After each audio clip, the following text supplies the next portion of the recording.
ஆழியார் அணையின் நீர்மட்டம் 11,885 அடி எட்டியதை அடுத்து 9 மதகுகள் வழியாக தண்ணீர் வெளியேற்றப்படுகிறது. அணையிலிருந்து வினாடிக்கு 1,581 கனஅடி வீதம் தண்ணீர் வெளியேற்றப்படுவதாக தெரிவிக்கப்பட்டிருக்கிறது.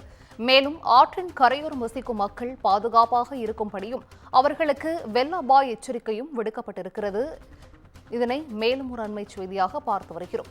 ஆழியார் அணையிலிருந்து தண்ணீரானது திறக்கப்படுகிறது. ஆழியார் அணை நீர்மட்டம் 11,885 அடி எட்டியதை அடுத்து 9 மதகுகள் வழியாக தண்ணீர் வெளியேற்றப்படுகிறது. அணையிலிருந்து வினாடிக்கு 1,581 கனஅடி வீதம் தண்ணீர் வெளியேற்றப்படுவதாகவும் தெரிவிக்கப்பட்டுள்ளது. ஆற்றின் கரையோரம் வசிக்கும் மக்கள் பாதுகாப்பாக இருக்கும்படியும் அவர்களுக்கு வெள்ள அபாய எச்சரிக்கையும் விடுக்கப்பட்டிருக்கிறது.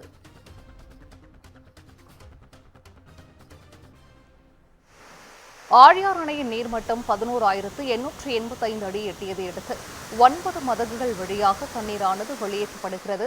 அணையிலிருந்து வினாடிக்கு 1,581 கனஅடி வீதம் தண்ணீர் வெளியேற்றப்படுவதாகவும் தெரிவிக்கப்பட்டிருக்கிறது. அதேபோன்று ஆற்றின் கரையோரம் வசிக்கும் மக்கள் பாதுகாப்பாக இருக்கும்படியும் அவர்களுக்கு வெள்ள அபாய எச்சரிக்கையானது விடுக்கப்பட்டிருக்கிறது. ஆழியார் அணையின் நீர்மட்டம் 11,885 அடி எட்டியதை அடுத்து 9 மதகுகள் வழியாக தண்ணீர் வெளியேற்றப்படுகிறது. கூடுதல் விவரங்களை செய்தியாளர் மாசிலாமணி வழங்கிட கேட்கலாம். மாசிலாமணி, வணக்கம். இது குறித்தான முழு விவரங்கள்.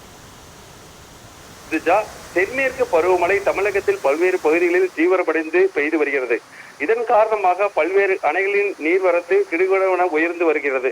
இந்த நிலையில் மேற்கு தொடர்ச்சி மலைப்பகுதியில் பெய்து வரும் கனமழையின் காரணமாக ஆழியார் அணைக்கு நீர்வரத்து தொடர்ந்து அதிகரித்து வருகிறது.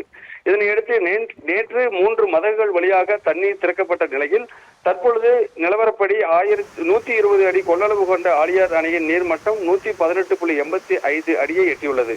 மேலும் அணைக்கு தற்பொழுது வினாடிக்கு 1,703 கனஅடி நீர்வரத்து வந்து கொண்டிருக்கிறது.